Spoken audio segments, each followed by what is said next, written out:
Hey, welcome to Scratching the Surface. I'm Jarrett Fuller, and this is a podcast about becoming an architect. On today's episode, I am joined by the architect, urban planner, author, and educator, Vishaan Chakrabarti.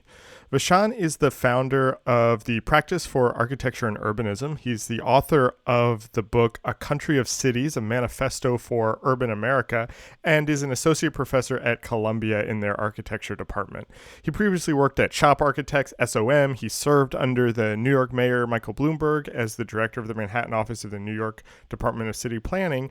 And then just a few weeks before we spoke, Vishaan was appointed the new dean of UC Berkeley's College of Environmental Design beginning next summer. So headed into this conversation, we obviously had a lot to talk about. This conversation begins with his decision to study engineering and art history in undergrad and follows his curious path into architecture.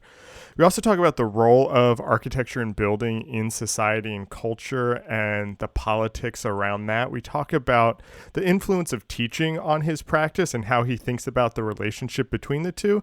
And we also talk about how he's thinking about this new role as dean and what he wants to bring to UC Berkeley.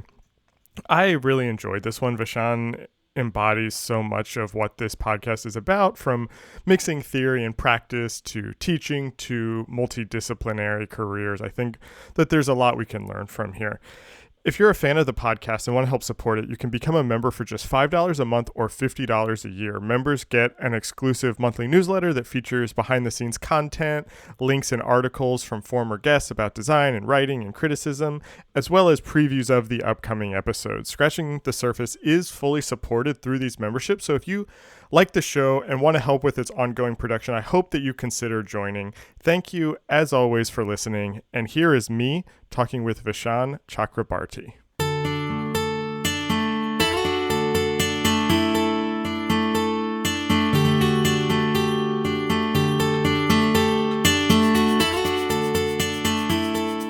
Something that I'm interested in your work, is kind of what we were just talking about before we started recording, this kind of working across mediums, working across disciplines, doing a lot of things at once. You're somebody who's worked as an architect, an urban planner, in real estate, academia.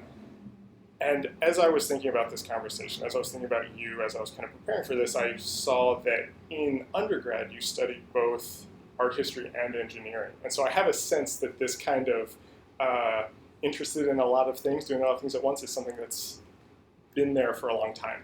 Can we go back to that time? What were you thinking about engineering and art history? What were you interested in? What kind of career did you imagine for yourself? Well, I actually, in high school, I wanted to be a professional photographer. I wanted to do war photography and jump out of planes and things like that. That did not quite come to pass. I still do a lot of photography, actually. But we can talk about that later. Then. Well, photography is this kind of thing. It's interesting because there's a very scientific aspect to photography. Yeah. It's about numbers and back in the days when you developed film and things like time. It's very, very specific scientific aspects to photography that I think are really fascinating. And of course, obviously, it's very subjective. It's an art form. And so, so I think from a young age, I never fit neatly into the categories that education tends to put you in, about arts or sciences, left brain, right brain. And then, I went to engineering school because I was a good Indian boy, and my parents were like, well, do you want to be an engineer or a doctor or a lawyer? And I'm like, I don't know, you start with engineer. I guess I get to build things. Was a terrible engineering student, didn't do well at it at all, was clearly in the wrong line at the bank. And what I found is that with every elective I had, I was taking either a studio art class or an art history class. Okay. And the art history classes I really loved, because art history is actually very analytical. Realized that if I stayed an extra year, I could get a second bachelor's degree. And so I did that, and this was at Cornell. And what was interesting is the school really fought me on it. Both the engineering department and the art history department, even though it was technically possible, they, even people in art history said to me things like, you're a Cornell engineering student, you can go out and make a lot of money and go to museums at night. Why do this? Right. Which I found, even as a young college student, to be a shocking kind of abrogation of duty to the idea of just exploring things intellectually, right? And so I just went ahead and did it anyway, and that fifth year was a great year in terms of just immersing myself in art history. And the funny thing about it is, so I have these 4 crazy, expensive, took a long time to get degrees, and in some ways, architecture obviously is like, there's an instrumentality to it, and so, if you're going to be a practicing architect, you have to study architecture. But in some ways, I found the art history to be the most useful. And people, like, in the world we live in, that sounds crazeballs, right? That sounds nutty. Like, how could that be the useful thing? And yet, you think about what we all do in the design professions all the time. We have, especially the kind of practice we have where we work with lots of stakeholders, most of the people with whom we work aren't architects, aren't trained in design. Right. And so we have this constant need to use words to talk about visual ideas, right? Either through writing or through speech. We are constantly explaining really visual things in these verbal ways, and that's what art history is. Art history, It's so interesting. They throw 2 slides in front of you and they say, write a 20-minute comparison between these 2 paintings, and it just forces you to do that and forces you to be analytical about something that's subjective. Mm-hmm. And so to me, that's something that's really, really stayed with me.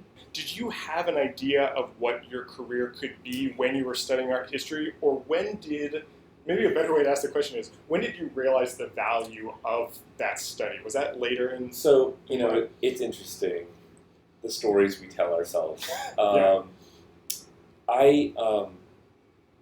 When I think about it retrospectively, there was no strategic game plan at all.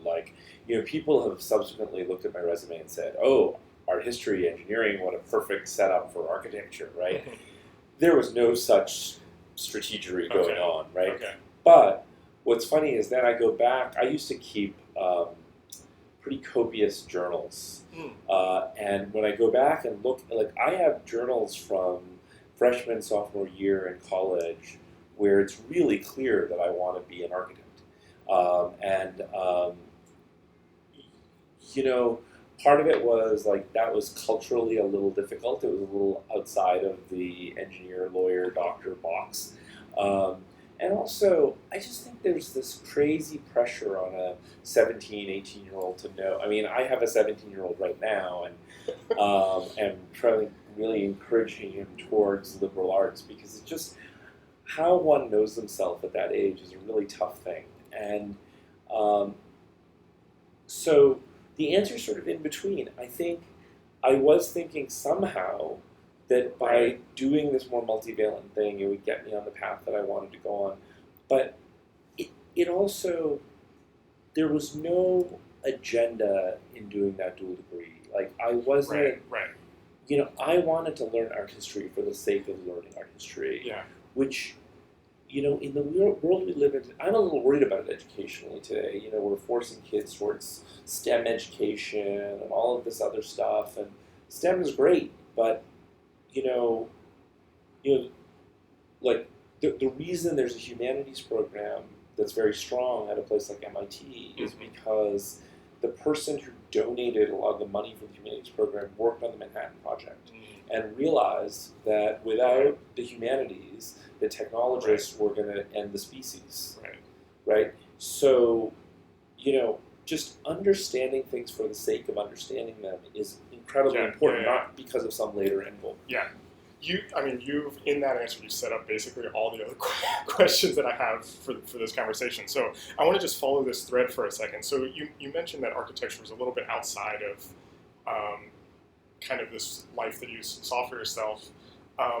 But in retrospect, it seems like you were set up for architecture. You kind of realized that you wanted to be an architect maybe before you knew what architecture was. Where did that come in? How did you realize, or where did this idea of architecture as a thing you could do? So again, back to the stories we tell ourselves. I think it was something that was deep inside me for a long, long time. to the point where I had become resistant to it.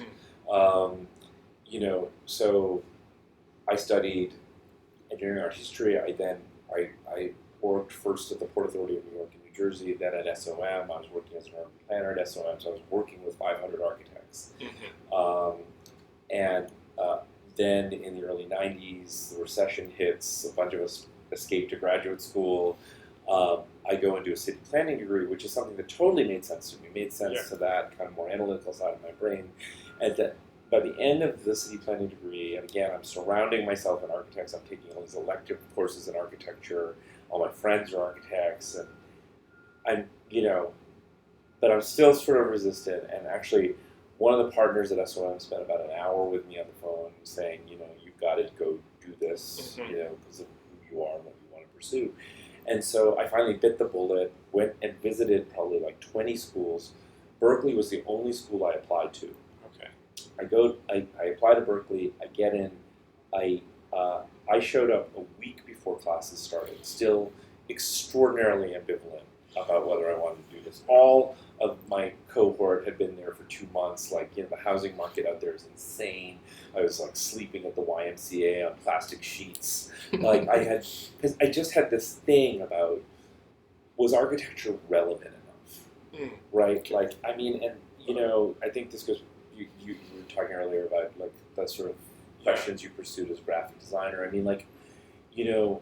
I could convince myself of the relevance of city planning. And back then, people were just starting to connect ideas like climate change and cities and things like that. So you could absolutely convince yourself that there was a societal impact, there was a meaning to studying city planning.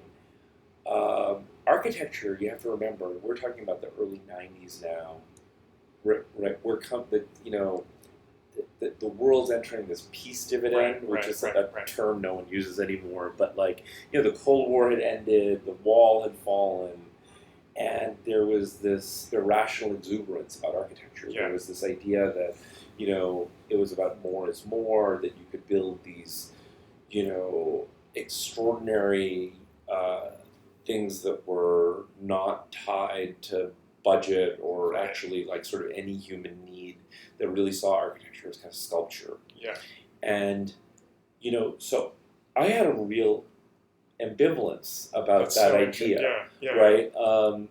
And so whereas I was compelled to study it, I was still very, very concerned about was I going to be able to have the impact that I wanted to have and be relevant to the problems of the world through this discipline. And which is part of why I picked Berkeley, because Berkeley was clearly the place that, since its outset in 1959 as the College of Environmental Design, was about thinking about these fields in a different way. And so, went into it half-heartedly. Within 2 weeks of studio, never left the place, never stopped drawing, never just realized that this is just who I was supposed to be in the world. But, so it's a very nonlinear. A lot of people study architecture undergrad, and then they also layer in city planning or other things as they grow in their. So this is it's the opposite of what everyone does. Right? And so the last thing I just say about this is part of why I'm so still interested in teaching and being around young people in my practice, being around young people in school, is I actually intellectually feel much, much more aligned to this generation than my generation in terms of the way people think today, right? So in other words, my crazy nonlinear path, I think, is something just much, much more acceptable and much more sort of real in the millennial world than it was in my Gen X world, right?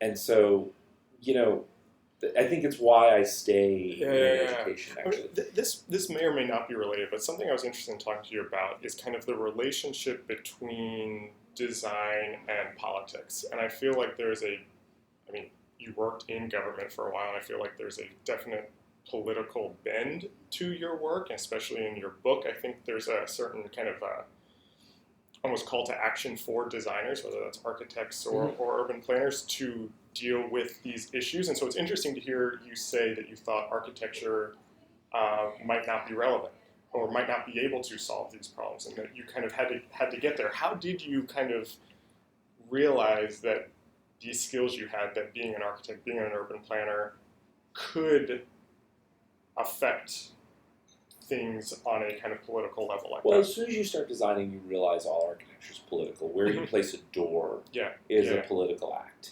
right? We've seen in this city this thing about the poor door, right? There is every piece of architecture, whether it intends to be politically impactful or not, is politically impactful. It makes a statement. You can look out the window and see any number of luxury condos out there. Those are political buildings. They don't mean to be political buildings, but they are, right? And so, as soon as you start designing and you realize that, in the instrumentality of designing, you are doing political things. That's a baseline condition. But then, again, what I find really sort of fortuitous, I feel very lucky about the fact that by the mid-90s, by the time I get out of grad school, I'm really in the architecture world still a square peg in a round hole, right? In the sense that, I think the year I graduated, on the cover of Architectural Record, there was a photograph of Bilbao mirrored with a photograph of the Getty Center. Yeah. And it's extraordinarily exuberant stuff that I felt very little connection to in terms of what its role was in the world. And and then we hit the new millennium, 9/11, Katrina, the Great Recession, college students living on their parents' couches, their parents lucky to have a house, right? And everything about that changes, right? And I still think, I find it fascinating to still see people in my field pursuing the sort of Frank Gehry's architect model from the 90s and believing that that's somehow relevant, right? Like that's something that isn't so extraordinarily last century, and not even seeing it, not having enough introspection to understand how retrograde that is as an idea. So to me, what's interesting, Tatiana Bilbao is a good friend of mine, or when the Pritzker was given to Aravena, there is a tectonic shift that's happened in the design world around these issues that people are still catching up to. And something like Tatiana and I talked about a lot is the resurgence of the last point at which architecture was asked to be socially relevant, which is after World War II, Team 10, structuralists, all of that stuff, which is extraordinarily powerful. It's the schools, like MIT and Berkeley were the kind of the last battleground for structuralism, and refused to sort of fall to postmodernism, which is what put both of those schools in the firmament of the design schools, sort of push them back a little bit, but are now propelling them forward. Because all of those things that those schools have been talking about historically, again, I go back to Berkeley and William Worcester, Catherine Bauer, finding, 1959, talking about a college of environmental design, talking about sustainability, talking about interdisciplinary schooling between architecture, city planning, and landscape architecture. No one else was talking about that stuff in 1959. Right? And no one was talking about that in most of the East Coast schools, maybe with the exception of MIT, in 1990 now. Right? Now it's all they talk about. Right? And so what I think has happened is that when we entered this new millennium, there was this series of shocks, these kind of wake-up calls, that woke architecture from its fever dream, right, and brought us back to some of the same realities we started confronting in the 50s and 60s before this extraordinary diversion happens called postmodernism. So now I feel much more a part of the zeitgeist than I did graduating as a young architect in the 90s. This is so interesting to me. I always as a graphic designer, I always look to architecture as with a sense of jealousy, to be honest, of is this relevant that you're talking about? I feel that with graphic design, it's like, oh, architecture seems much more relevant. That actually is kind of doing these things that you're talking about. And I also think that graphic design is, maybe 5-10 years behind architecture in regards to movements and thinking.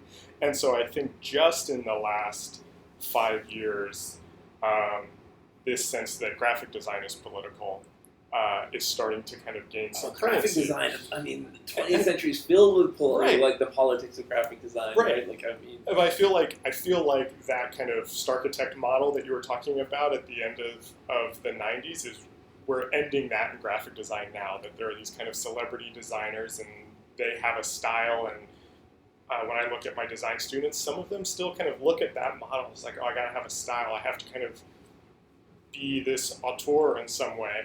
Do you have that with architecture students? Do you still have students who are kind of interested in, like, I want to be a Starchitect? You know what I mean? Again, you got to step back historically a second. I'm sorry giving you long answers to questions. No, I love this. But to me, the real genius of Gary is that he called social media before social media existed. And what I mean by that is he understood, I think, before most of the architectural profession, that images and how images got transmitted around the world were going to be more important than actual experience, right? So, it wasn't actually until Bilbao, all the buildings pre-Bilbao, you don't experience any of the spaces of those curvilinear shells. They're literally a decorated shed. It's a box with these big wavy things on them, right? Yeah. It's only sort of post-Bilbao that you start to see a kind of breakthrough in that. I'm putting his first house project aside and some of the early work aside. Students still, to answer your question, students still fall very much like into that trap of what happens with social media. So, I remember at GSAP a few years ago where like every portfolio looked like Sana, right? Except for a couple of exceptions. There was just this kind of like Sedgemo's Queen, and like there was just this kind of way in which it permeated the profession. Now, so people who would argue for that, who would advocate for that, will say, movements are important. Yeah. Right? That there's a language, kind of sense of experimentation that's getting sort of carried through from masters to students, and it's important for them to play those things out. And, I don't want to be too dogmatic about saying that that's problematic. I think that there's some validity to that. The problem is when it gets taken too far, and again, when it gets taken too far, not because someone truly is trying to explore and understand the ideas, right? So, for instance, to understand how Sana achieves the lightness of their building, you really have to understand the detailing and the construction. It's not just about image making, right? Yeah. And so, for the student who really wants to pursue that and understand that, I'm all for it.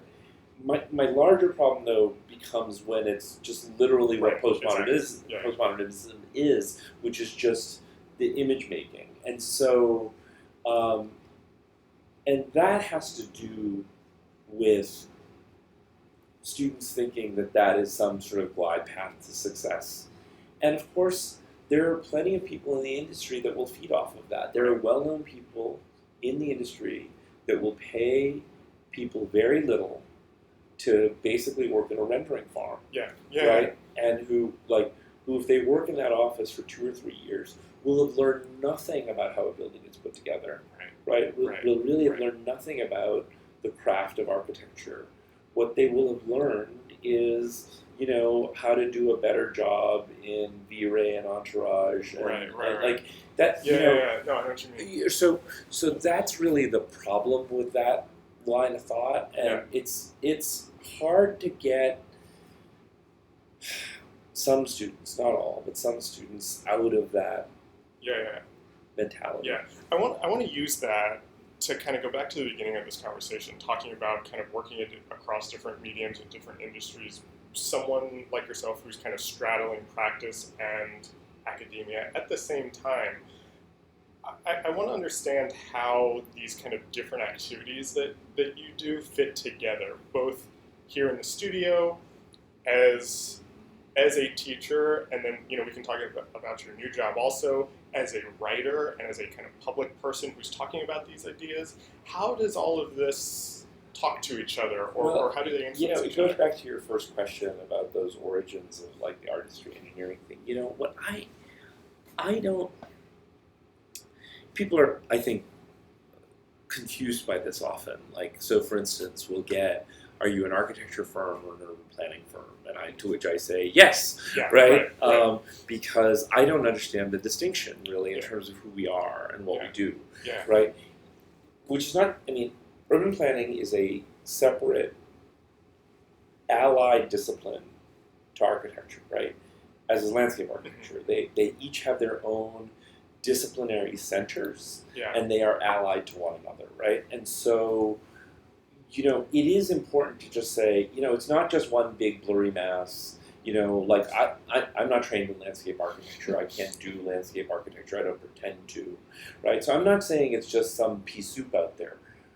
But, with us, architecture and urbanism, we work along this continuum of scales. And so, we just won this new job that I'm thrilled to death about, and I can't reveal too much about it, but it's in Latin America, and it's a big public market, and it's the heart of a major developing city, and it's a lot about the informal economy and helping local people basically have push carts and market stalls and things like that. But there's a larger, grander sort of architectural ambition associated with it as well. It's a very kind of important spot in the city, and so we, one of the things I love is our client has on staff an anthropologist, right, who is out there every day, and she's talking to the local vendors, trying to understand their needs, trying to understand, there's a lot of informal economy stuff is hard, right? Like if people show up on a Monday, but they don't on a Tuesday, but the customer wants to see the same thing on a Monday or Tuesday. Like how do you balance all these things? And so, to me, every tool we have in the toolkit, every blade in the Swiss Army knife, is equally important, equally valid, which is what I ask of all of my people out there in the studio. Right? And so there's a great specificity to our name as Practice for Architecture and Urbanism. And the word practice is front and center because I love the word practice, because practice implies a bunch of things. It implies an iterative process, right? It implies an asymptote. It's not perfect. You are practicing at something the way one studies an instrument, right? You have to go at it and at it and at it, and it takes years, The sort of that whole Malcolm Gladwell, it's not just about the born genius, everyone's had 10,000 hours of practice, right? I'm very interested, we'll talk about Berkeley in a second, but I'm very interested in this, in the educational frame, because I find a lot of students who are very worried that practitioners are just kind of vehicles for capitalism and vehicles for the current system. Therefore, eschew practice and say, well, I'm going to go do something else with my architecture or my city planning degree because I don't want to be part of the system.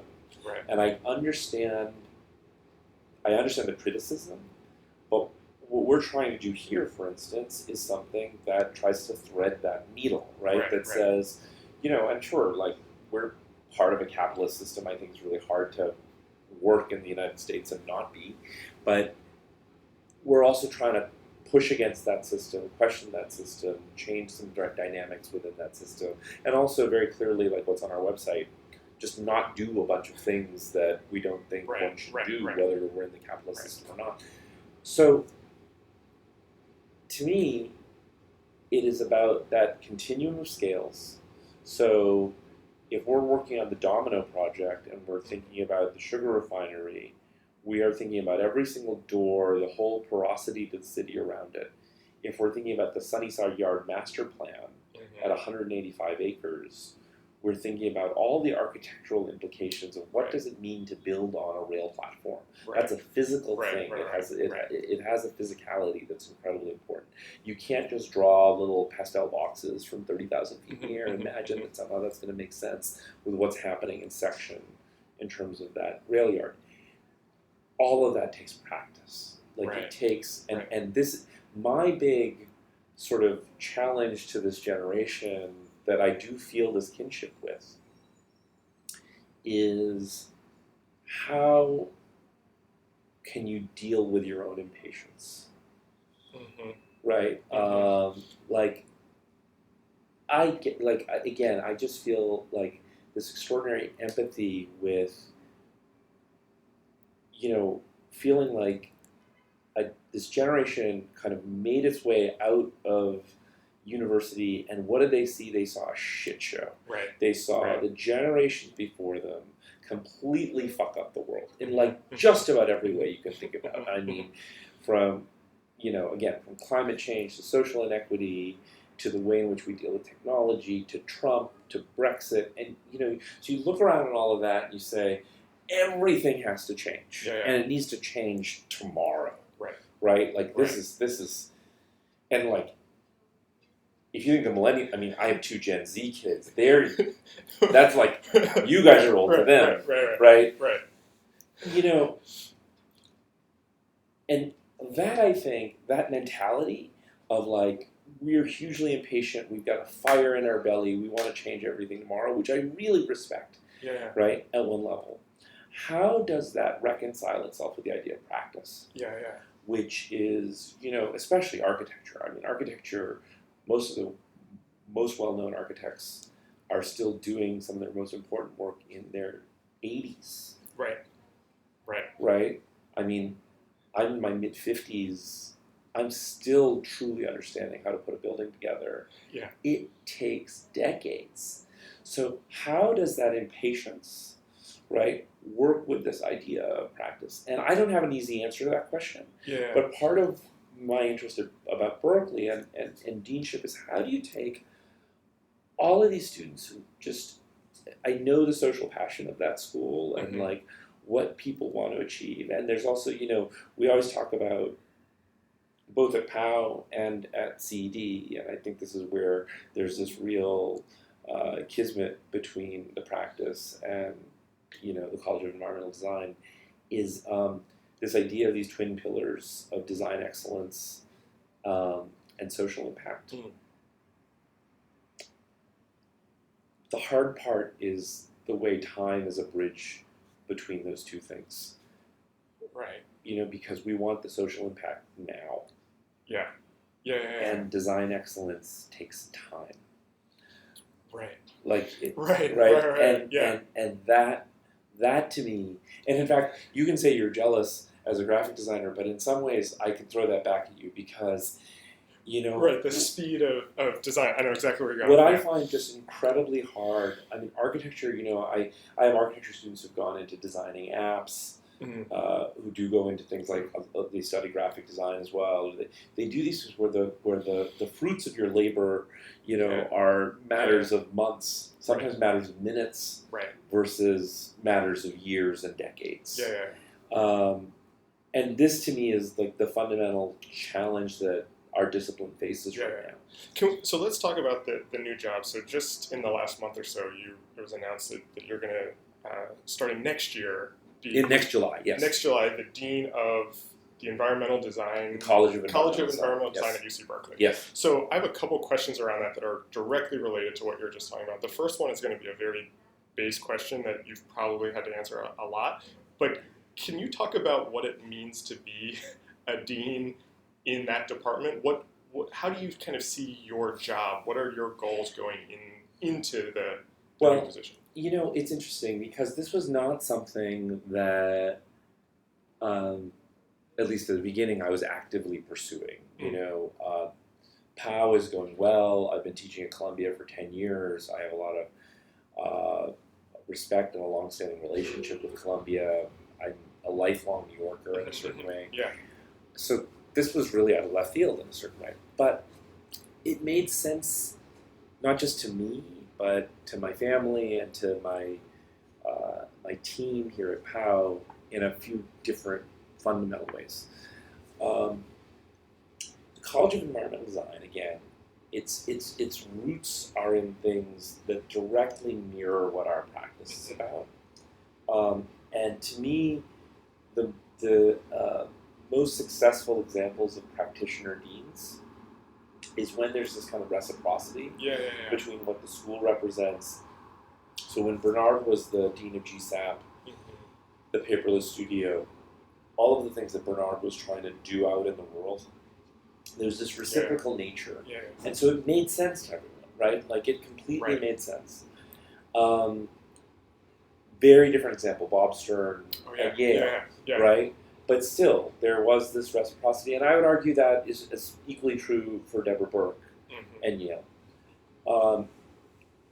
And what's been interesting is that in the rollout of this news, I've received tremendous validation of that idea, right? People, like, at first are like, oh my God, he's leaving New York? I thought he'd never leave New York. I thought, like, he was going to be, like, ground up into the sidewalk when he was done with, right?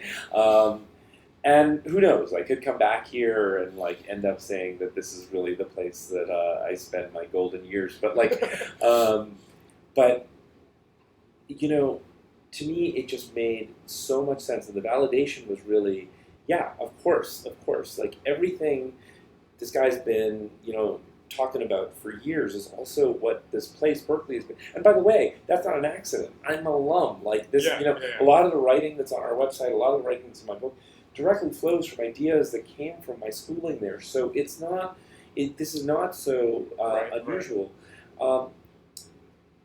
And so, to me, the baseline premise had to be this this kind of meeting of the minds. About who we are and what that place is and what it can be. So there are other aspects to it. So first of all, something that really turns me on about this place is this true belief in public education. For all of the budget cuts, for the tuition increases, for everything that the UC system has been through, Berkeley is the flagship public institution of this country, right, in terms of higher education. And it represents something.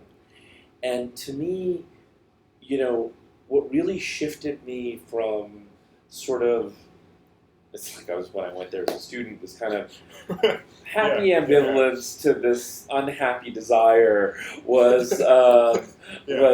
it's like, oh my God, these people are so brilliant. The interview process took several months. There are many, many days of interview. It's a very horizontal organization, so everything isn't just run by the chancellor and the provost. You meet with all these deans. You meet, like, it's clearly run. There's this idea called shared governance there. It's very important.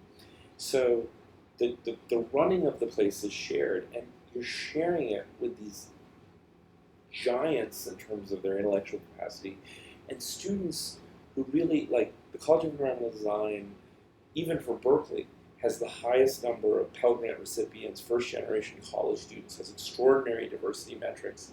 So arguably very different than a lot of the other major design schools in the country, which have, just because of their tuition, been forced into this kind of silver spoon predicament, and a really strong student loan crisis.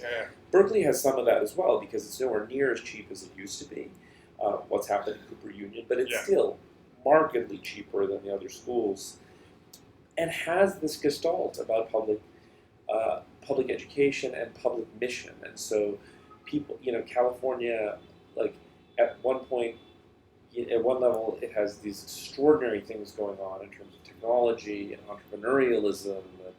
And, you will not find a plastic bottle when you go to Berkeley. Like, it just, just they don't exist.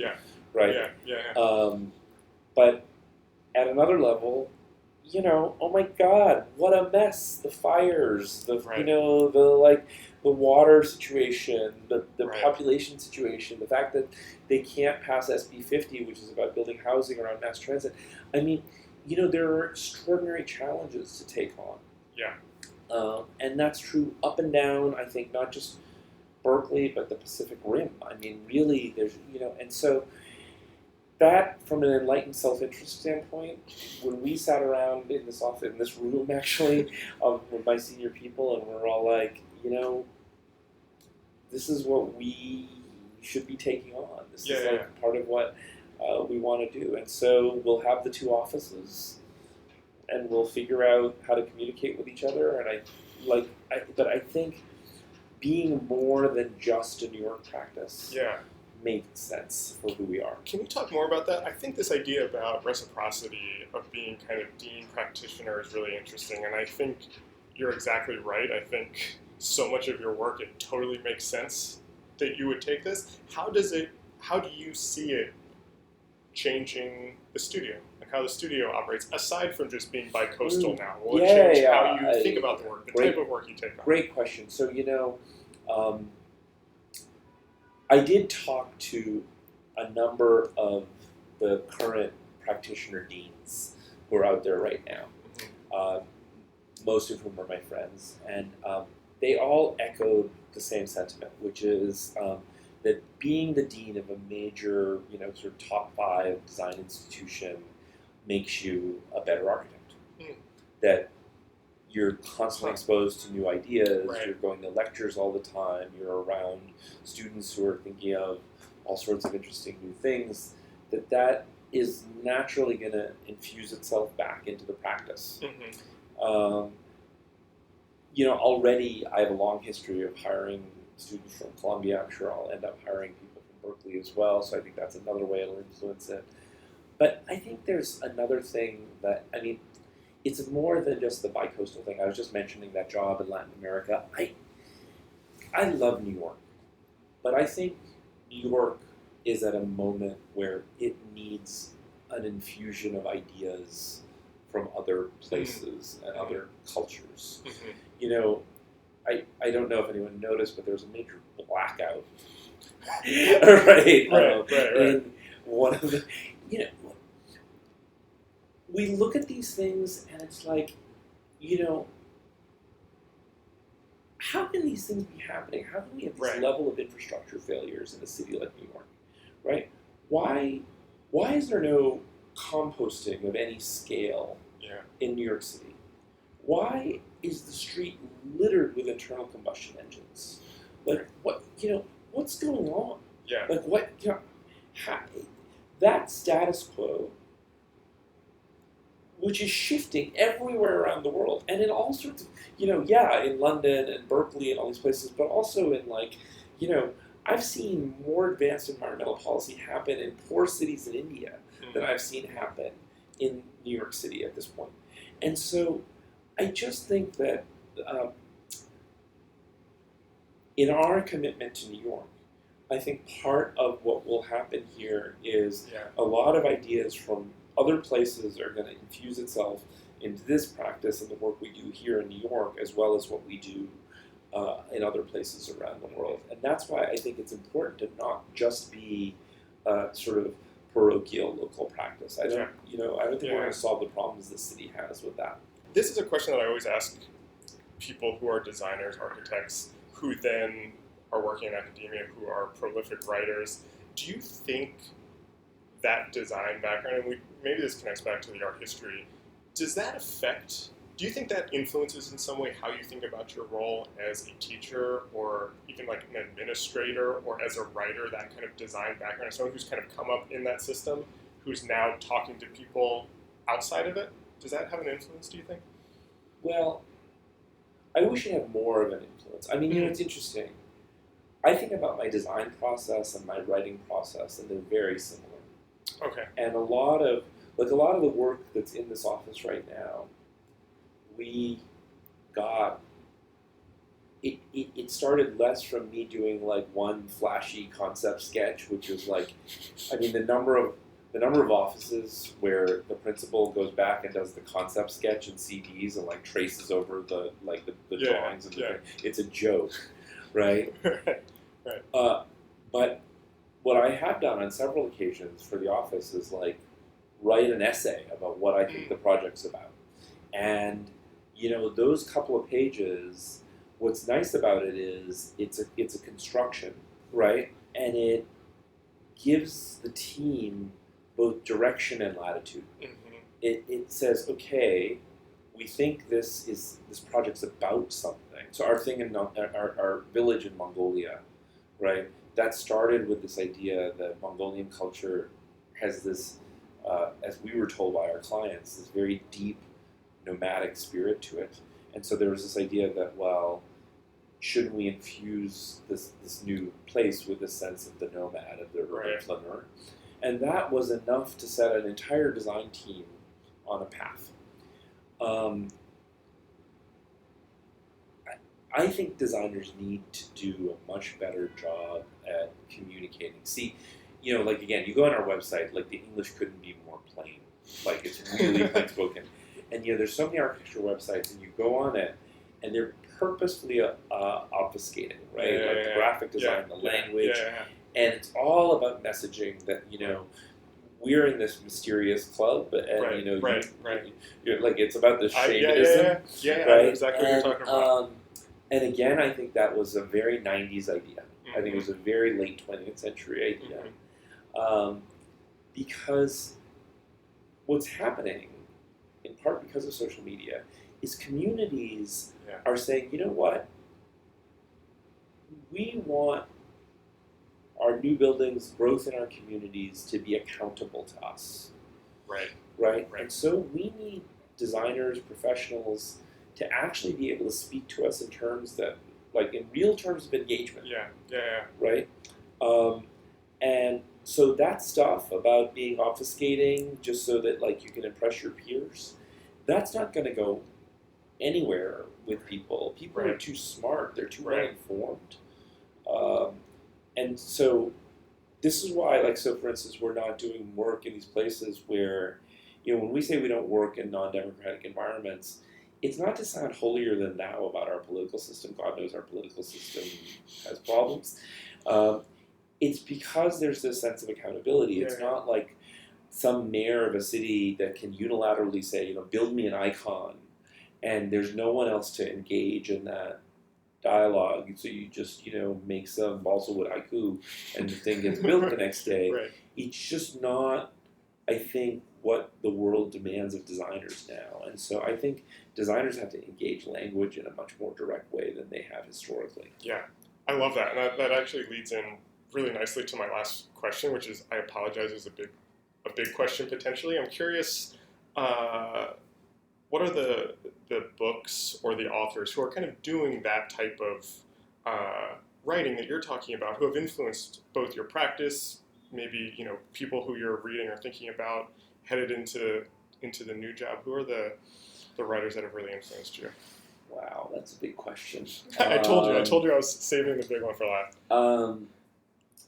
Or even just, it doesn't have to be influence your whole career, but recently too. No. I mean, it's a really big, it's a big range, and I find these kinds of influences to be, very indirect. So, several years ago, I was rather miserable in the field, and POW hadn't started, and I read The Goldfinch by Donna Tartt.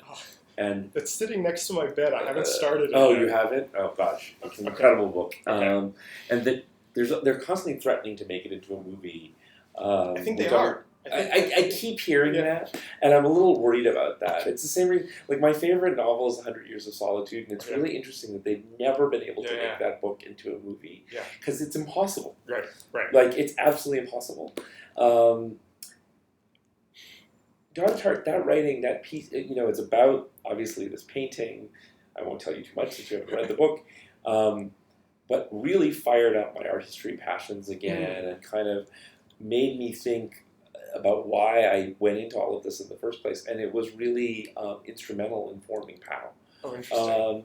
Even though it's really not about architecture or about any of this stuff. There's so many different things. Sapiens, Eric Sanderson's work around Mannahatta and his book Terra Nova. But I also, I try very purposefully to not get direct inspiration from other living architects. Yeah. In fact, we have a kind of rule in the office that is, I call it the dead architects rule, which is I generally don't want to see references from other living architects. Oh, interesting. Right? Because again, that is this thing of like Xeroxing a kind of zeitgeist as opposed to kind of originality. And so I go back a lot to, writings from Team 10, the Smithsons, Kevin Lynch, things that, again, fell way out of vogue, right, and are probably still considered out of vogue by most people in architecture. But, this is so, the main class I teach in the fall is this Theories of City Form class, which is a class that Kevin Lynch used to teach at MIT. It was subsequently picked up by a guy named Julian Beinar when I was there. And what I've tried to do is take that initial syllabus and really transform it to deal with issues of climate change, social inequity, and how design interacts with all of those things. And the syllabus is enormous and very spanning. And so I think it's really important for anyone in any design field to get influences from way outside of their field. And that's what creates a lot of the problems, actually, is when people are just sort of navel-gazing. Yeah, I agree. And I mean, this is the question that I used to end all of them, and I was honestly especially excited to ask you this, because I had the sense that it wasn't going to be architecture books, that it was going to be kind of outside of the profession and kind of... and it can span from anything from fiction to Dreams of My Father. I mean, it's... I went to this fashion conference last fall in the UK, which was the last place in the world I imagined myself. And there are a lot of heavy hitters in the fashion industry there. And when I was invited, I was like, I know nothing about this field. And they said, perfect. It was exactly this idea of people influencing each other and getting ideas from. And I got such a warm reception there. People were super interested in cities right now. And it was really interesting to say, the fashion industry is going through enormous upheaval. They're one of the biggest culprits in the sustainability space. There's been a lot of labor issues, sexual harassment issues, all this stuff that industry is confronting right now. And a couple of things that came out of that. One, they wanted to draw from other fields, right? Which is why they're trying to pull a bunch of people from outside of their industry in.